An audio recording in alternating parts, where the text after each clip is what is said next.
നമുക്ക് ഇതേപോലെ ഒരു ക്യൂട്ടായിട്ട് ട്യൂസേഴ്സ് ഉണ്ടാക്കിയെടുത്താലോ. ഇതിനാ ഉപകാരപ്പെടുക എന്ന് വെച്ചാൽ നമുക്ക് സ്റ്റിക്കേഴ്സൊക്കെ നമ്മൾ ചില പീൽ ചെയ്യുന്ന സമയത്ത് ഇതറിയാതെ മുറിഞ്ഞു പോകും. നമുക്ക് സ്റ്റിക്കേഴ്സ് ഇതേപോലെ എടുത്തിട്ട് സിമ്പിളായിട്ട് പീൽ ചെയ്തെടുക്കാം. കൈ കൊണ്ട് പീൽ ചെയ്താൽ പോലെ സമയത്ത് ചെറുതായിട്ടൊന്ന് മുറിഞ്ഞു പോകുകയില്ല. അതിന് വേണ്ടിയിട്ടാണ് നമ്മൾ ഇതെടുത്തത്. ഫസ്റ്റ് അതിന് വേണ്ടത് ഇതേപോലത്തെ എടുത്ത് മാത്രം മതി കേട്ടോ.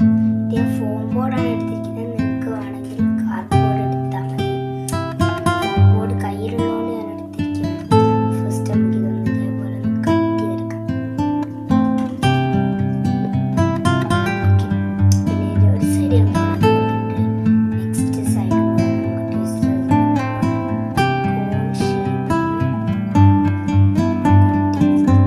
എടുക്കാം. ഇത്തിരി കട്ട് ചെയ്യാൻ ഇത്തിരി കഷ്ടപ്പാടാണ്. കാരണം ഫോം ബോർഡായിട്ട് പെട്ടെന്ന് കട്ട് ചെയ്യാൻ പറ്റില്ല.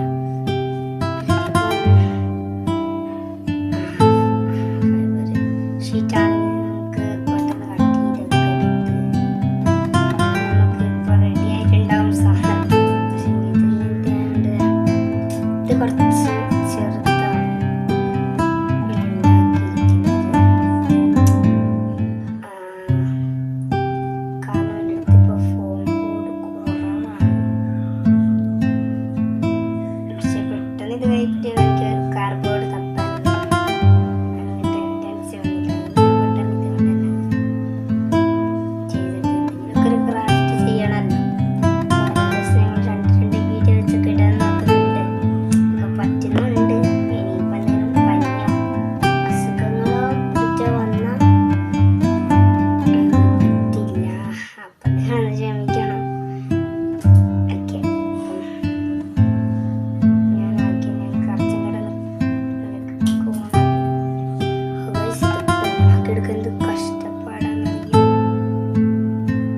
ഓക്കെ, അപ്പോൾ ട്യൂസേഴ്സ് ഇതേപോലെ വളയ്ക്കാൻ ഇത് സിമ്പിളായിട്ട് വളച്ചെടുക്കട്ടെ. വളച്ചെടുത്തിട്ടുണ്ട്. നേരത്തെ ട്യൂസേഴ്സ് ചെയ്തതാണ്. അത് നമ്മളുടെ ഡിഫറൻസ് ഞാൻ കാണിച്ചു തരാം. നമ്മൾ ഇപ്പം ഉണ്ടാക്കിയ ട്യൂസേഴ്സ് ഇതാണ്, നേരത്തെ ഉണ്ടാക്കിയ ഇതാണ്. കാരണം എൻ്റെ അടുത്ത് ഫോം ബോർഡ് ഇല്ല, കുറച്ചേ ഉള്ളൂ. അതുകൊണ്ട് ഇത് ചെറുതാണ്. നമുക്ക് നേരത്തെ പോലെ തന്നെ പീൽ ചെയ്തെടുക്കാം. ഞാൻ കാണിച്ചു തരാം. ഫസ്റ്റ് നമ്മൾ സ്റ്റിക്കർ എടുക്കുക. ഇതേപോലെ പിടിക്കുക. ഇത് പെട്ടെന്ന് കൈ കിട്ടും.